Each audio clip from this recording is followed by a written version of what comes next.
വിവാദങ്ങൾ ഉയരുന്ന വീണ ടിയുടെ ലേക്കർ ഇന്ത്യ കോർപ്പ് കമ്പനിയെ കണ്ടെത്തി ന്യൂസ് മലയാളം ടീം. ഒറ്റമുറി കടയിലാണ് കമ്പനി പ്രവർത്തിക്കുന്നത്. കോഴിക്കോട് പന്തീരാങ്കാവിന് സമീപമുള്ള കെട്ടിടത്തിലാണ് സ്ഥാപനം. ലേക്കർ ഇന്ത്യക്ക് കെട്ടിടം വാടകയ്ക്ക് നൽകിയത് 3 വർഷം മുൻപാണെന്ന് കെട്ടിട ഉടമ മുഹമ്മദ് അലി പറഞ്ഞു. ഡോക്ടർ അനീസിന്റെ പേരിലാണ് കെട്ടിടം വാടകയ്ക്ക് എടുത്തതെന്നും വീണയ്ക്ക് ആണെന്ന് അറിഞ്ഞിരുന്നില്ല എങ്കിൽ വാടകയ്ക്ക് നൽകില്ലായിരുന്നു എന്നും കെട്ടിടം ഉടമ പ്രതികരിച്ചു. മോളില് 1ാം നിലയില് ഫേക്കർ ഇന്ത്യ എന്ന് പറയുന്നതില്ല, അത് ആരാ വാടകയ്ക്ക് എടുത്തിട്ടുള്ളത്? അതിവിടെ കോഴിക്കോടുള്ള ഒരു ടീമാണ്. ആളെ പേരെന്താ? അനീസാണ്. അനീസാണ് വാടകയ്ക്ക് എടുത്തിട്ട് അല്ലേ? അവര് ഇത് എത്ര കാലമായി നമ്മൾ വാടകയ്ക്ക് എടുത്തിട്ട്?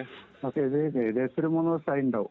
അയാള് മെട്രോസിൽ വർക്ക് ചെയ്യാണല്ലോ. അപ്പൊ ആ ഹോസ്പിറ്റലായിട്ട് ബന്ധപ്പെട്ട സാധനങ്ങളൊക്കെ ഒരു ഹോൾസെയിൽ ബിസിനസ് തുടങ്ങാനാണ്. അതിന്റെ ഓഫീസ് ആവശ്യത്തിനാണെന്നാണ് എന്റെ അടുത്ത് പറഞ്ഞത്. വീണ എങ്ങനെ ഇവിടെ വന്നിട്ടുണ്ടോ? ഇല്ല. വീണ വന്നിട്ട് ഒരിക്കൽ പോലും വന്നിട്ടില്ല?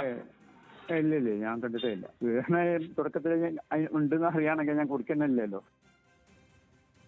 കെട്ടിടത്തിൽ മുൻപ് സൂപ്പർ മാർക്കറ്റാണ് പ്രവർത്തിച്ചിരുന്നതെന്നും ലേക്കർ ഇന്ത്യ കമ്പനി പ്രവർത്തിച്ചിരുന്നതായി അറിവില്ലെന്നും നാട്ടുകാരൻ പറഞ്ഞു. ദീർഘനാളായി കടമുറി അടഞ്ഞുകിടക്കുകയാണെന്നും ആരുടേതാണ് സ്ഥാപനമെന്ന് അറിയില്ലെന്നും നാട്ടുകാർ പ്രതികരിച്ചു. എനിക്ക് അന്നൊരു ആളെയും കണ്ടില്ല, ഞാൻ ആരെയും. എന്താ പ്രവർത്തിക്കുന്നതെന്ന് എനിക്കറിയില്ല. അപ്പുറത്തെ ഒരു ലാബ് പ്രവർത്തിക്കുന്നുണ്ട് എന്നല്ലാതെ ഇവിടെ എന്തോ ഓഫീസുണ്ടോ എനിക്കൊന്നും അറിയില്ല. ഇപ്പം ഇദ്ദേഹം പറഞ്ഞപ്പോഴാണ് ഇവിടെ ഒരു ഓഫീസ് പ്രവർത്തിക്കുന്നുണ്ടെന്ന് എനിക്ക് മനസ്സിലായത്. പ്രവർത്തിക്കുന്നതായിട്ടൊന്നും കണ്ടിട്ടില്ല. എന്ത് പ്രവർത്തനങ്ങളാണ് നടക്കുന്നതെന്ന് എനിക്കറിയില്ല. പ്രസാദ് ഉടുമ്പശ്ശേരി ചേരുകയാണ് കൂടുതൽ വിവരങ്ങളുമായി. പ്രസാദ്, ഇതുവരെ ഇതിൽ ഇഡിയുടെ രാഷ്ട്രീയ നീക്കമൊക്കെ ആയിരുന്നു CPIM പറഞ്ഞിരുന്നത്. അതൊക്കെ ഒരു ഭാഗത്ത് ന്യായീകരിക്കാനൊക്കെ പറ്റും. പക്ഷേ ലേക്കർ ഇന്ത്യ കമ്പനി എന്താണ് ഇങ്ങനെ എന്ന ചോദ്യത്തിന് ഇനി ഉത്തരം നൽകേണ്ടി വരും. തീർച്ചയായും രുചിഷ്, കാരണം ഇന്നലെ മുഹമ്മദ് റിയാസ് മാധ്യമങ്ങളെ കണ്ട സമയത്ത് അദ്ദേഹം പറഞ്ഞ ഒരു വാക്ക്, തന്റെ ഭാര്യയ്ക്ക് ബിസിനസ് തുടങ്ങുന്നതിനൊക്കെ താൻ എതിരല്ല, അതിനുള്ള എല്ലാ അങ്ങനെ ചെയ്യണമെന്നാണ് പറഞ്ഞത്. പക്ഷേ തന്റെ മേൽവിലാസം ഉപയോഗിക്കരുത് എന്ന് മാത്രമേ പറഞ്ഞിരുന്നു എന്നാണ്. പക്ഷെ നമ്മളിവിടെ വന്ന് നോക്കുമ്പോൾ ഇവിടെ അങ്ങനെ ഒരു കമ്പനി, ആ പറയുന്ന ഒരു കടലാസ് കമ്പനി എന്ന് വേണമെങ്കിൽ പറയാവുന്നതാണ്. ആ കടമുറിയിൽ ഒരു വെള്ള പേപ്പറിൽ പ്രിന്റ് എടുത്ത് ലേക്കർ ഇന്ത്യ കോർപ്പറേഷൻ എന്ന് എഴുതുകയും അതിനകത്ത് അതിന്റെ ആ കെട്ടിടത്തിന്റെ മേൽവിലാസവും GST നമ്പറും മാത്രമാണ്. ഒരു സമീപകാലത്ത് മാത്രം പ്രിന്റ് എടുത്ത് ഒട്ടിച്ചു പോലെയാണ് തോന്നുന്നത്.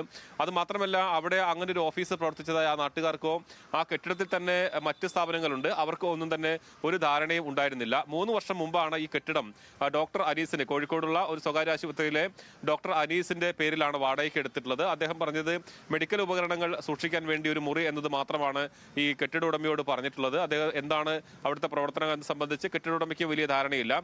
അതോടൊപ്പം ഇത് പറയുന്നത് പോലെ ഈ ഇന്നലെ റിയാസ് പറയുന്ന പോലെ ബിസിനസ് നടത്തുന്ന പോലെ ആയിരുന്നില്ല ആ കെട്ടിടം പ്രവർത്തിച്ചിരുന്നുള്ളതാണ്. സാധാരണ ഒരു കെട്ടിടം നിൽക്കുന്നു, അത് മാത്രമല്ല അതിനകത്ത് ഏതെങ്കിലും തരത്തിലുള്ള പ്രവർത്തനങ്ങളൊന്നും തന്നെ ഉള്ളതായിട്ട് നാട്ടുകാർക്കും അറിയില്ല എന്നുള്ളതാണ്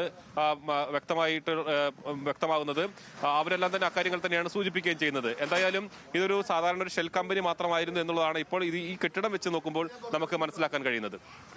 ശരി പ്രസാദ്, എന്തായാലും ഇക്കാര്യത്തിലൊക്കെ ഒരു വ്യക്തത വരാൻ സ്വാഭാവികമായും വീണ ടി പ്രതികരിക്കണം. ഇനി സ്വാഭാവികമായും ചോദ്യങ്ങൾ പ്രതിപക്ഷ നേതാവിനോടും അതോടൊപ്പം മുൻമന്ത്രിയായ മുഹമ്മദ് റിയാസിനോടും ഉണ്ടാകും. ഈ കമ്പനിയുമായി ബന്ധപ്പെട്ട് എന്തുകൊണ്ട് ഇങ്ങനെ എന്നതൊക്കെ സ്വാഭാവികമായി ചോദ്യങ്ങൾ ഉയരും. ഇനി അന്വേഷണ ഏജൻസികളാണ് ഇതിന്റെ ബാക്കി കാര്യങ്ങൾ കണ്ടെത്തേണ്ടത്.